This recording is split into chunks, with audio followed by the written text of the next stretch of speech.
we are journeying over to the gibbet. The gibbet, or gibbeting, was like a horror movie of old school punishments. So picture this. After the execution took place, the criminal wasn't just buried and forgotten about. Nope, that would just be too easy, I guess. Their body instead was sometimes locked up in an iron cage and hung from a tall frame called a gibbet, kind of like a creepy bird cage, but for humans. This wasn't tucked away in some dark corner either. It was, of course, out in the open where everyone could see it. The body was left to hang there, decomposing in the open air, come rain or shine. Why the public display? Well, it was all about scare tactics. The sight of a swinging, decaying corpse was supposed to frighten anyone from thinking about breaking the law. Fair enough. It was a very stark, gruesome reminder plastered right in the town square. Break the law and you could be the next ghastly attraction. Yikes. Talk about a deterrent. I don't think I'd commit any crime after that, actually. It's crazy. Even just like Scared Straight or whatever that show is, like that was enough for me. Just a real dead body hanging in the middle of the town square. So scary. Okay. I don't think I'd do well in the Victorian era, but I guess they wouldn't do well now. Imagine showing like TikTok to a Victorian child. Next up on our list today, we are talking about hulks. Before dedicated prisons became widespread, hulks were a common form of punishment. At first, hulks sounds more like something from like a pirate adventure than real life, but trust me, it was far from a swashbuckling good time. Before the days of modern prisons, these old creaky warships, stripped of their glory and no longer seaworthy, were anchored permanently in harbors to house prisoners. Imagine being crammed into the dank, dark belly of a decommissioned ship with scores of other unfortunate souls. Conditions on these floating prisons were nothing short of nightmarish. They were overcrowded, they were festering with disease, and the air was thick with despair. Prisoners were often put to back-breaking work during the day, maybe hammering away at shipbreaking or toiling in nearby docks or riverbanks, and life on a hull was just a grim, a slow, and a steady descent into misery, making it one of the punishments from the past that was as much about enduring harsh conditions as it was about serving time. Next up on our list today, we have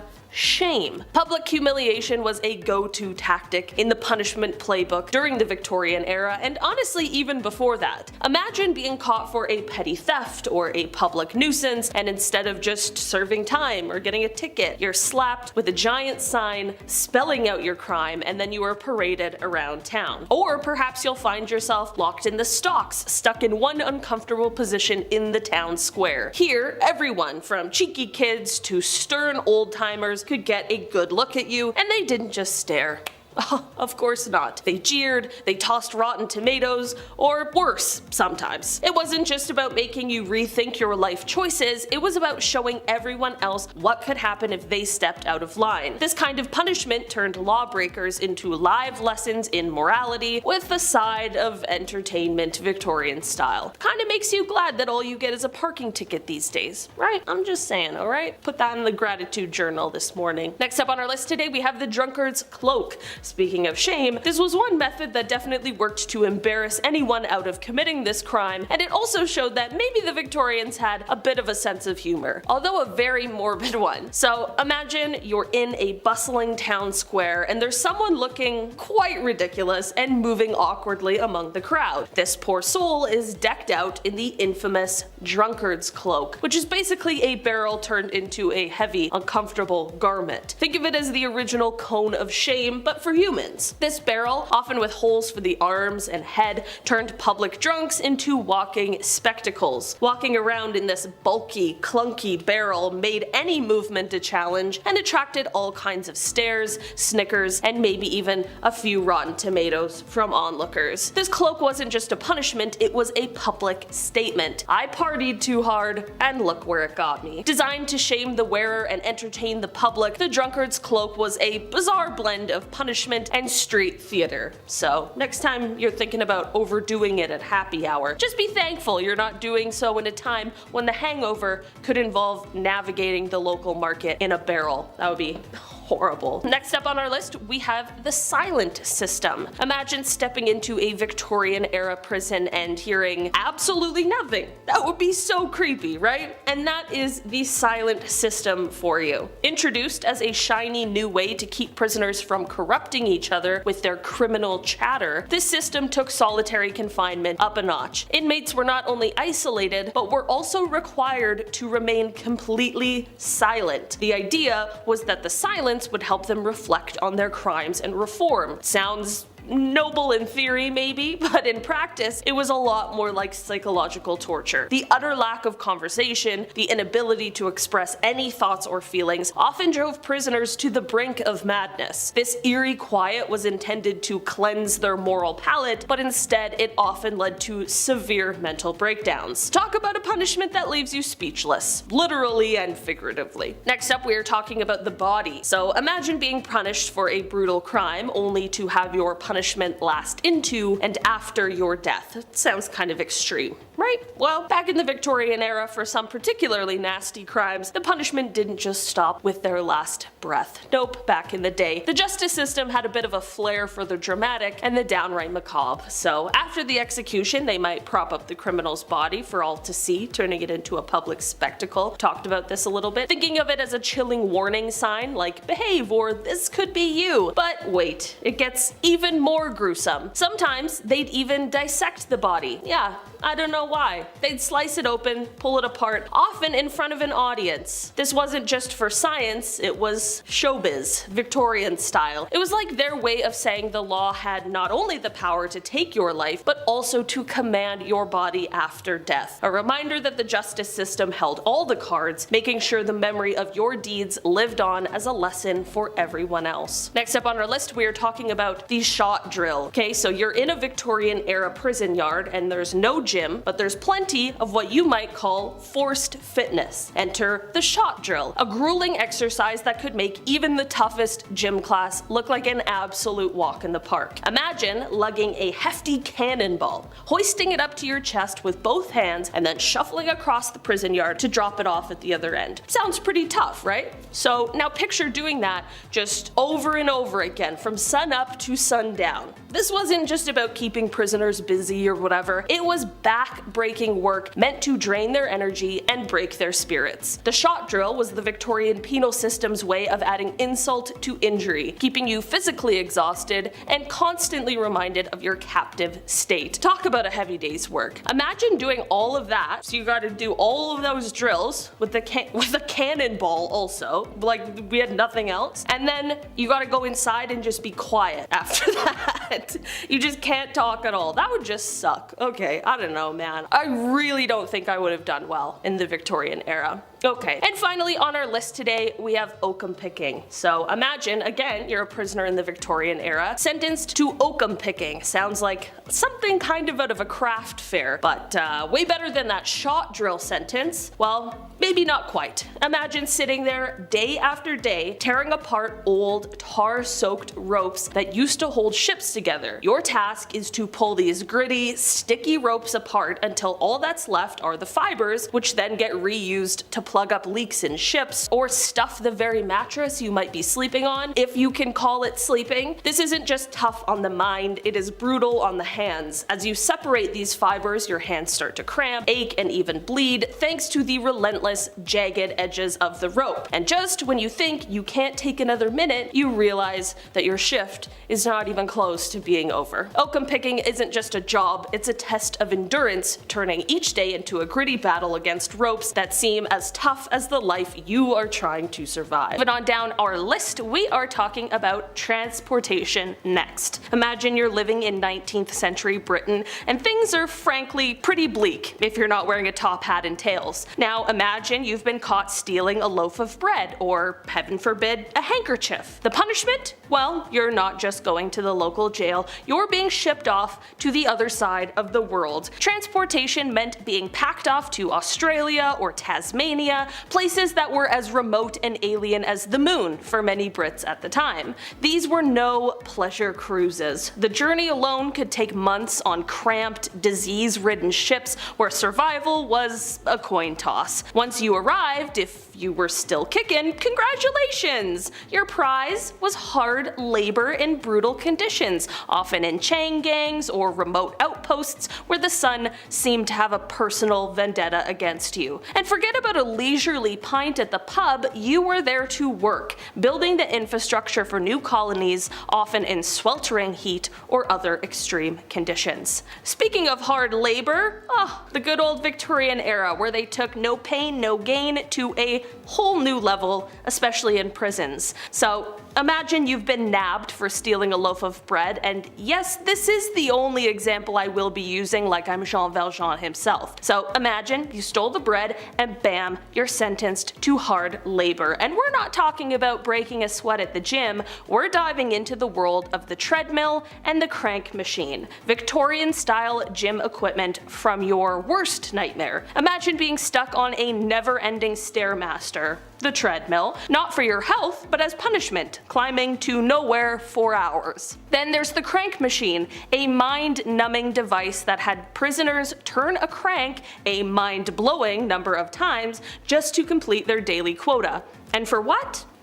Absolutely nothing. No purpose, no product, just pure fatigue and despair. It was the era's twisted way of teaching a lesson, breaking spirits under the guise of building character. So next time you moan about your gym routine, just remember it could have been a Victorian prison workout, alright? It's not so bad. You got this. Just a couple more flights of stairs. I don't know, I'm turning into David Goggins here. I almost called him Jimmy Goggins for some reason. I don't know where that came from. Okay, anyways. Next up on our list we have the pillory and stocks. Oh, the pillory and stocks. Imagine you're walking down the street in Victorian times and there's someone's head and hands locked up, sticking out of a wooden frame. Definitely quite the sight. This was the era's version of trending on social media, but instead of likes and shares, you get rotten tomatoes to the face. The poor folks caught in these contraptions were there for everyone to see, often in the town square, serving as a living warning against misbehaving. Passerbys weren't shy about expressing their opinions either.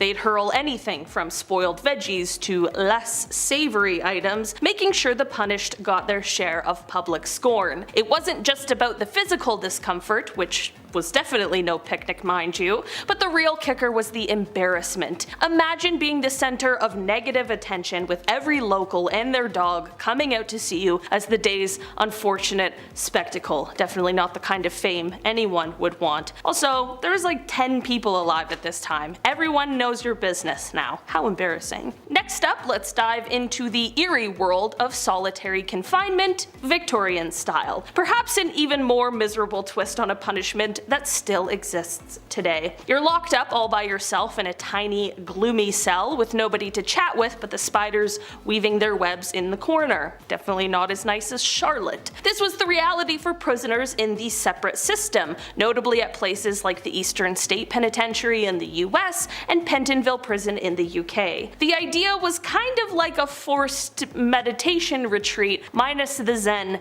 and the tranquility. They thought making prisoners sit alone with their thoughts would lead to soul searching and moral reform. And this sounds very noble, of course, but in practice, it turned out to be more like a recipe for a mental breakdown. The isolation was so intense that many inmates ended up more losing their minds than reaching enlightenment. While it was all the rage back in the day, we now do know that too much alone time, especially in a dreary cell, can do more harm than good. Next up today we are diving into the world of branding. It's the early Victorian era, a time when top hats were all the rage, and so, unfortunately, was branding people. Yes, you heard that right. Back in those days, if you were a soldier or a sailor who tried to ditch your duties or got caught doing something naughty, you might end up with a hot iron pressed against your skin. Ouch! Now, this wasn't your subtle hide it under your shirt kind of mark. We're talking about a blazing hot iron stamping a symbol on your face,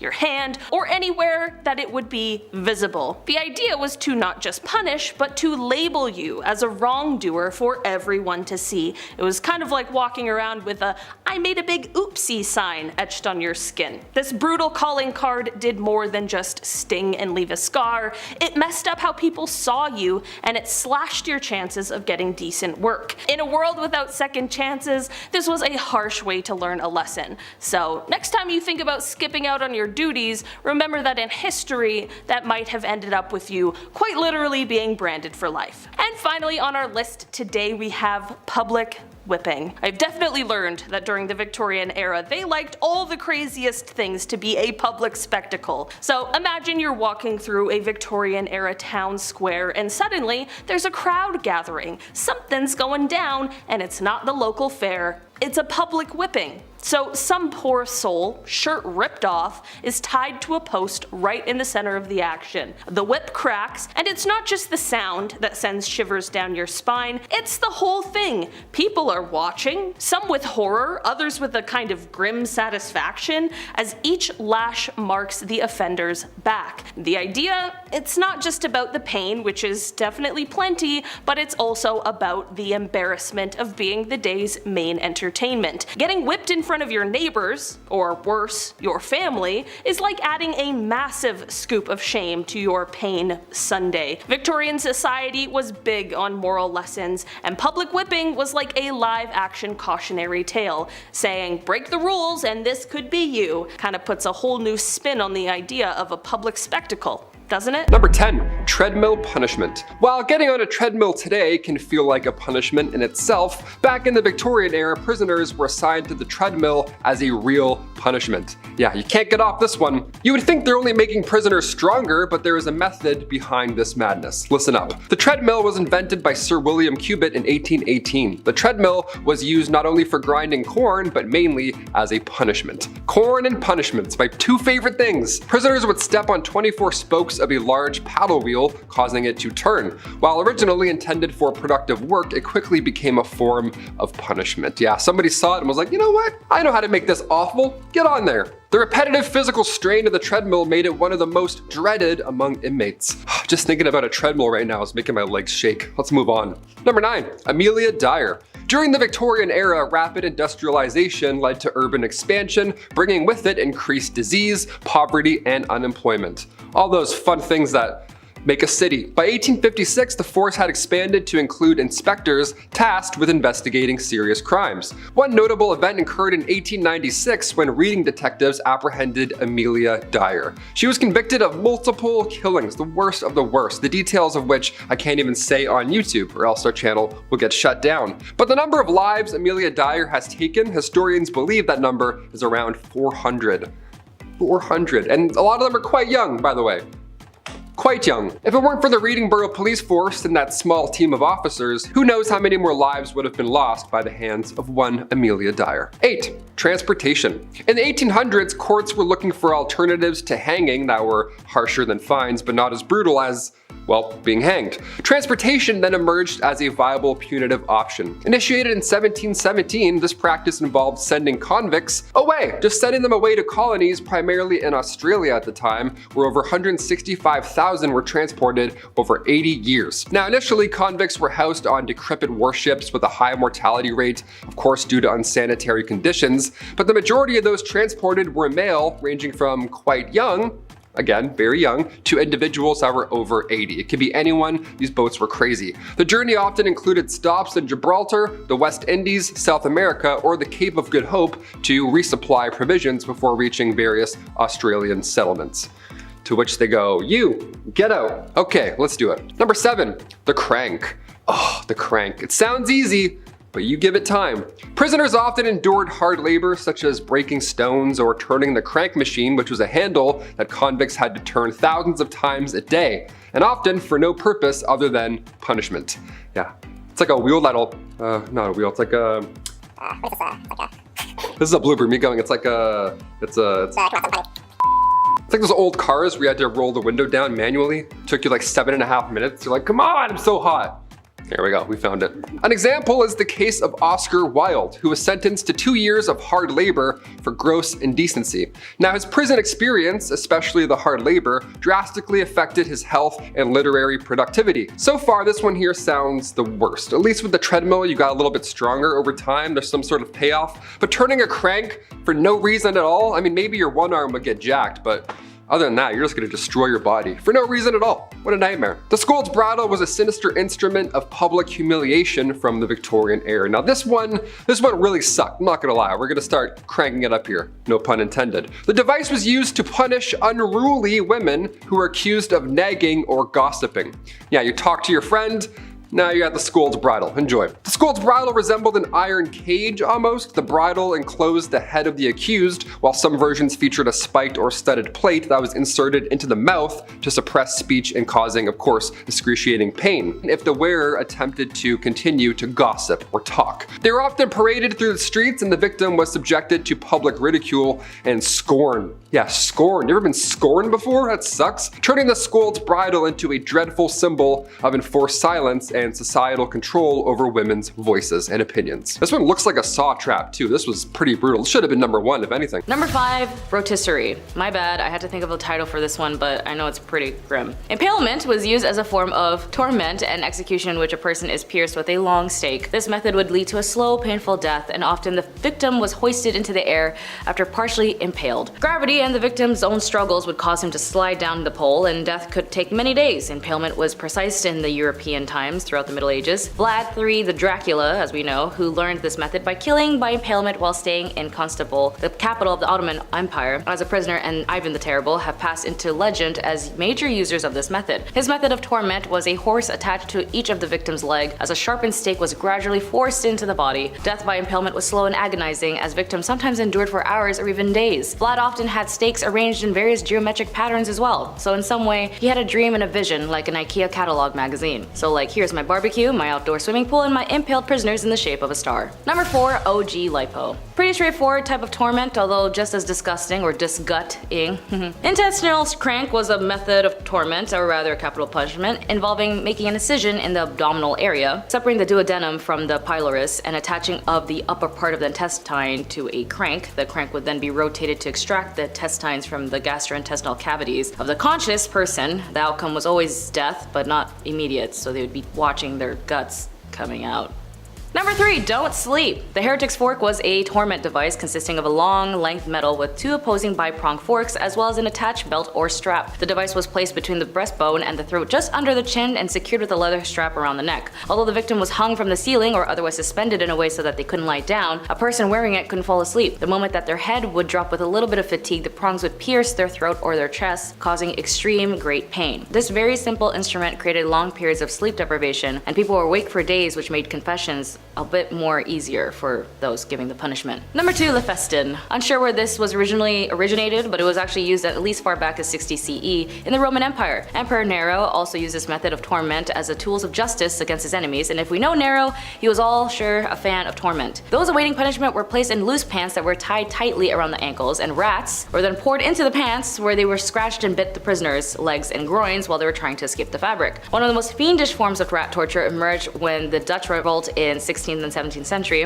The method involved trapping rats in a bottomless cage atop a victim's abdomen or their chest. Burning coals were then placed on top of this tray atop the cage, heating the metal from above. Desperate to escape the heat, the rats would then begin to burrow the only way out, which is the person's stomach or their chest. With sharp claws and teeth, the rats will quickly gnaw their way into the victim's bowels, causing excruciating pain and terror. The technique was particularly came in handy when Dutch leaders were trying to extract information from their Spanish enemies. As soon as the caged rats were placed on a prisoner's abdomen, the terrified men would just give up and tell them everything before the coals were added on top. And finally, number 1, cooked. Although it's noted that the most famous form of torment and method of getting rid of a witch was to burn her or put them in the stake, but this was more common in Europe during the early 1300s and then at the end of the 17th century. In the Middle Ages, burning was used as both a form of torment as well as a capital punishment. As a form of torment, the victim's feet would be held to a fire or trapped into metal boots that were heated up, or they could be strapped into an iron chair that was lit on fire underneath, or red hot irons that could be applied. Metal torments instruments were also often heated, pincers, pliers, and so on. Burning or molten liquids could also be used.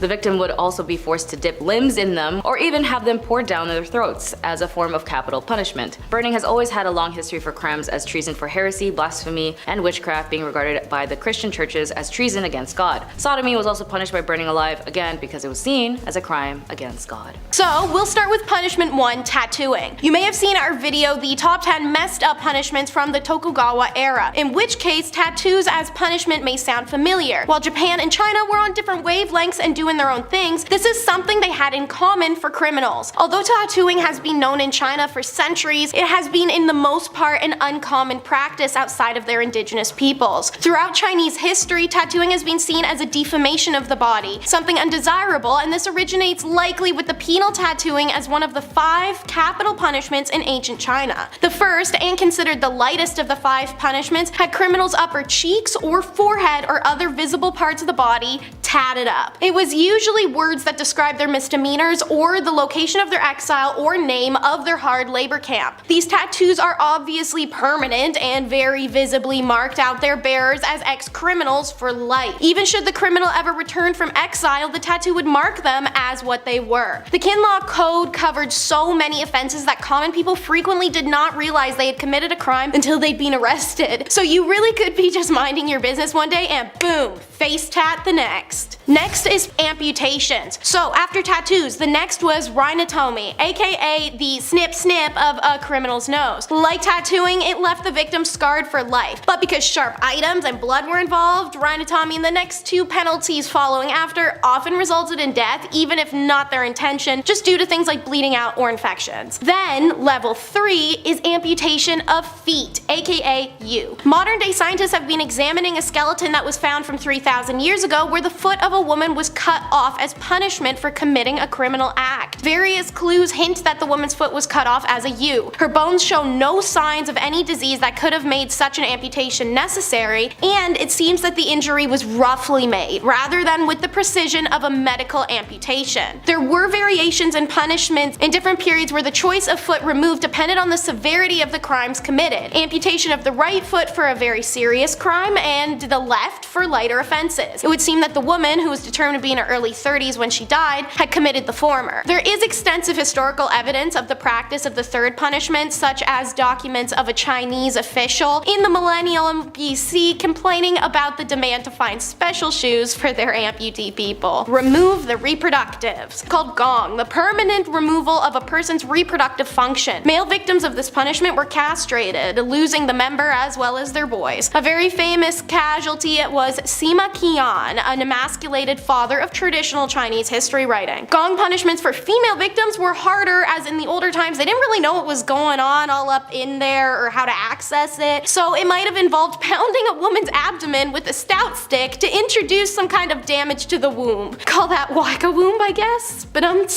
no? No, alright. Then the final in the code, the last of the 5 punishments, was death, obviously. However, there were different variations of death, from simple strangulation or decapitation to boiling or grilling a person alive and making literal mincemeat out of a person's flesh and then salting it. They got gorgeous with it, guys. The cruelty was deliberate and designed to cause maximum pain to the victims and their families, as well as to shock and deter others from committing similar crimes. A criminal might be sentenced to death by strangulation if less punitive, or decapitation if more punitive. Strangulation was actually prescribed sentence for lesser crimes, lodging an accusation against one's parents or grandparents, scheming to kidnap a person and sell them, opening a coffin while desecrating a tomb. Decapitation was a method of execution prescribed for more serious crimes such as treason or sedition. Despite a great discomfort involved, most of the Chinese people actually preferred strangulation to decapitation in the ancient times, and this is the result of the traditional belief that the body is a gift from the parents and that it is their therefore disrespectful to one's ancestors to die without returning one's body to the grave intact. Executions were usually carried out at 11:30 a.m. On the day of the execution, the convict would be carted from the jail cell to the execution grounds. The cart stopped at a wine shop named the Broken Bowl on the east side of the Zuanwu Gate, where the convict would be offered a bowl of rice wine. The bowl would be smashed after it was drunk, oppa, and then the heads chopped off and promptly sent to the emperor.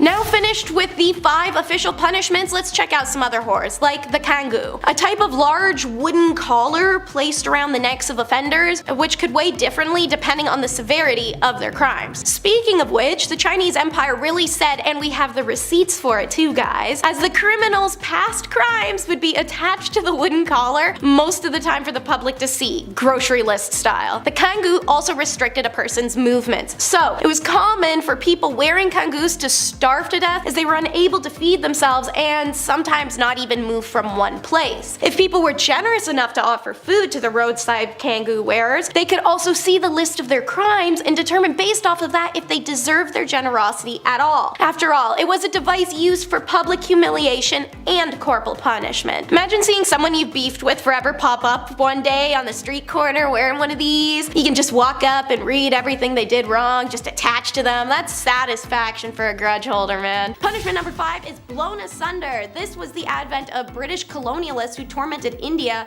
in the 18th and 19th centuries. Blowing from a G word I can't say on YouTube involved the condemned being tied in front of a cannon so that the small of their back was forced against the muzzle. Their arms and legs would be tied behind them, the rope pulled taut enough that it curves their limbs back behind them uncomfortably. The cannon would then be fired, pretty much obliterating the prisoner's abdominal portion and blowing them in half. Bonus points for all the guts raining down on everyone. One contemporary observer reported that a head was blown almost 50 feet in the air once, and limbs sometimes landed 100 yards away, and the rest of the body essentially just vaporized. Punishment number 4 is torn apart. Another colonial classic. This style of death sentence is found everywhere from Rome to medieval Britain to Persia. For those unfamiliar with this punishment, you'd have your 4 limbs tied either between 2 horses, one holding both arm ropes and holding both leg ropes, or it'd be 1 horse for each of your limbs. At the count of 3, all horseback riders would take off in opposite directions and rip the person in the center apart. In ancient India, however, instead of using horses, they used oxen. For example, a law was in place that women caught killing their husbands or family members, killing others by poison, or committing arson are to be torn apart by oxen. Punishment number 3 is cooked alive. The sensation of being boiled alive was an absolutely horrific one, yet it was a punishment for things as meager as theft or lying. A large cauldron was filled with water, oil, tar, fat, or molten lead and left to boil. Putting a victim in the cauldron before the boiling was done was the worst way to exert this punishment, as it meant they would probably remain conscious, and then he'd notice his eyes burning, clothes fusing with his body, and skin blistering. The limbs and extremities were the first things to burn after that. After the person's outer layers began to cook, their organs began to cook as well, and their bodily fluids rose in temperature so they were also boiling inside.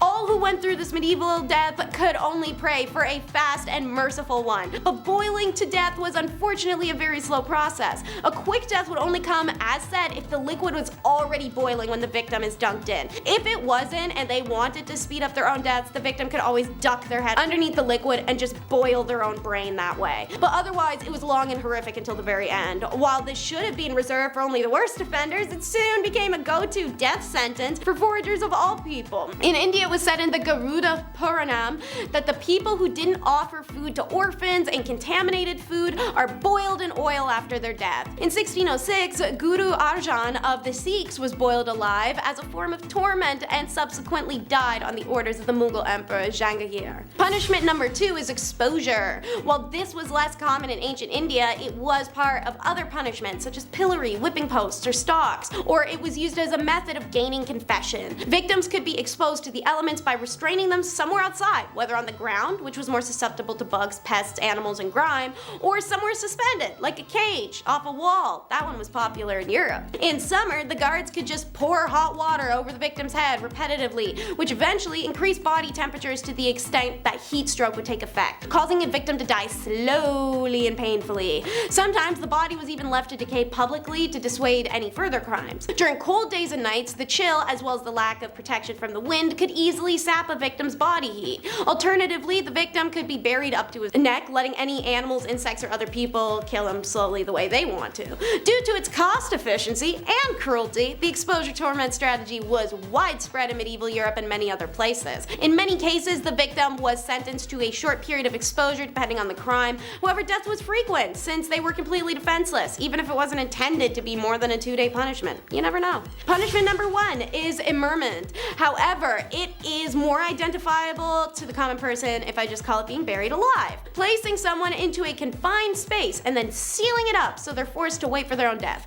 whether it comes from dehydration, starvation, or even asphyxiation. Immurement also had been performed for aesthetic reasons in Hinduism, Jainism, and Buddhism, and examples can be found in plenty of written sources. The year is 1660 and the place is India. On the 6th of May, Shah Shuja, the second son of the Mughal emperor, boarded a ship and sailed from Dhaka to Arakan to find asylum from his brother, who was now his father's successor and wanted to kill him. Shah's plan was to stay in Arakan for a short period before sailing over to Mecca, then Persia. But he landed there just as the monsoon season hit, and it trapped the prince in Arakan for many months. And then for life. See, while stuck there, the king asked Shah if his eldest daughter would marry his son. For some reason, this really grilled Shah's onions, and he tried to overthrow the Arakan king in a coup, which then was found out. Although Shah managed to escape into the jungle, he was subsequently caught and put to death. The prince's family, however, were thrown into prison after their capture, although they were set free later.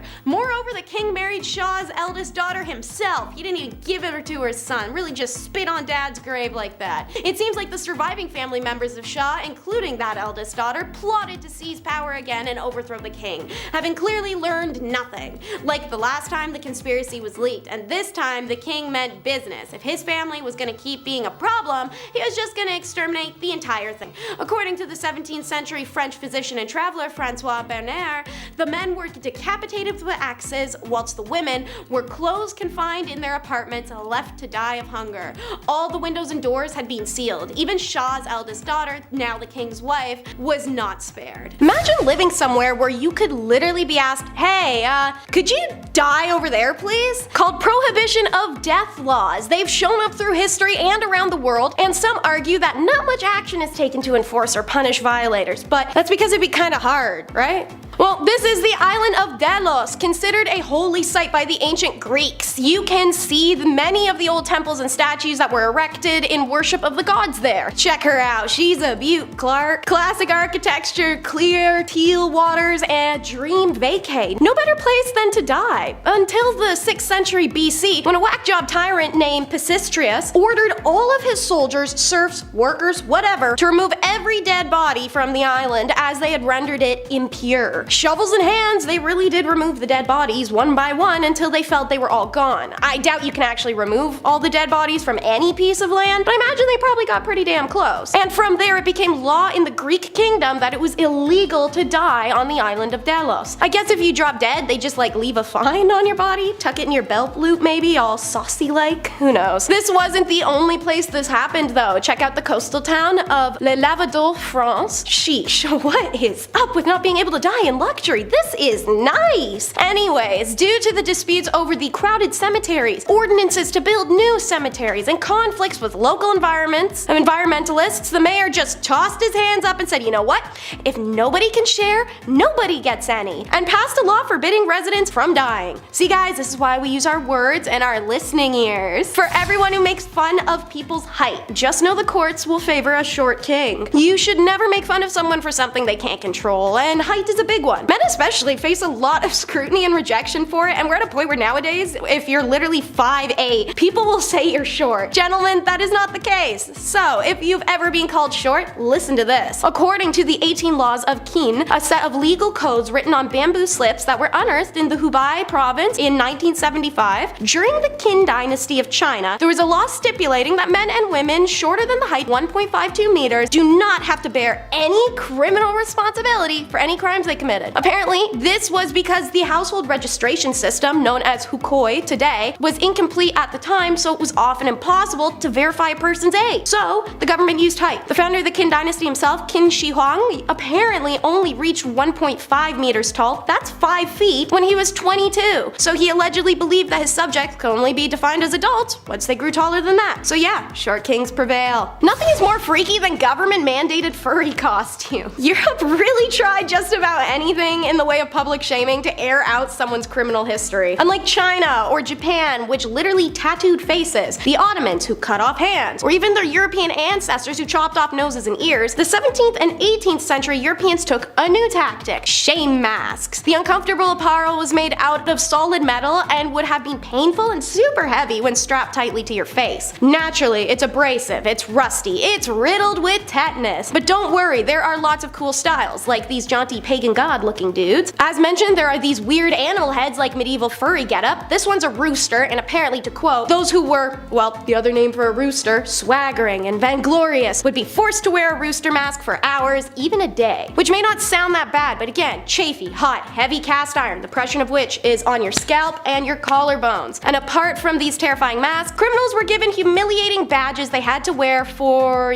rest of their life. Next up, we got the M&M's trial by ordeals, and by M&M I mean medieval and Mesopotamia, not the M&M candy franchise out here trialing people by fire. And while I may be joking around, these trials were no joke. If you stole a bunch of crap and you were caught, they just hang you, no questions asked. But when ordeals are deemed appropriate for the crime committed, well, they weren't effing around. You were about to go through the holy test ringer, and your punishment if failed was excommunication from the church, because God clearly didn't believe in your good name. Kinda like a Mean Girls Regina George burn book. But that was just the beginning. There were 3 types of ordeals for medieval Europe: being tossed in cold water, and if you think you're innocent, float you're guilty, makes sense. Hot water ordeal requires you to pick a stone from boiling water and heal from those burns in 3 days if you want to be innocent. And finally, hot iron, because being able to carry a pound of boiling iron meant you were righteous. Did literally anyone pass that? Meanwhile, trial and ordeal in Mesopotamia allowed the gods to decide criminal accusations, in which case I hope they all learned how to float or swim young, because God came in the form of a rapid river. The law goes as follows: if anyone bring an accusation against a man, the accused go to the river and leaps in the river. If he sinks in the river, his accused shall take possession of his house. But if the river proves that the accused is not guilty and he escapes unhurt, then he who has brought the accusation shall be put to death, and the guy who jumped in the river gets to take the house of the accuser, whatever. So what I'm hearing is, welcome everyone to Mesopotamia's favorite game show, Drown or Win a House, where contestants go before the court, their gods, and one rapid river to face off the ultimate test. Are they innocent or guilty? And now for a punishment I don't even want to know how they discovered: tickly lickly torture. Some names are misleading and others are quite on the nose. This is a beautiful middle ground of both. So the victims are laid out in front of a goat, their feet are covered in salt water. Goats love the salt and they love sodium, so they lick and lick and lick at the sole of his foot. And fun fact for you guys who aren't out here feeling goat tongues up often or haven't eaten manish water, they're pretty much like giant cat tongues. So rough that once the skin is pruny from a couple batches of the salt water and goat spit, the abrasive tongue will literally rip layers of skin off the foot. There's been cases of this method going so far that goat licked to expose the bones. The punishment was only ever rumored to be used in medieval France, and it's only ever described in a 1502 Italian document.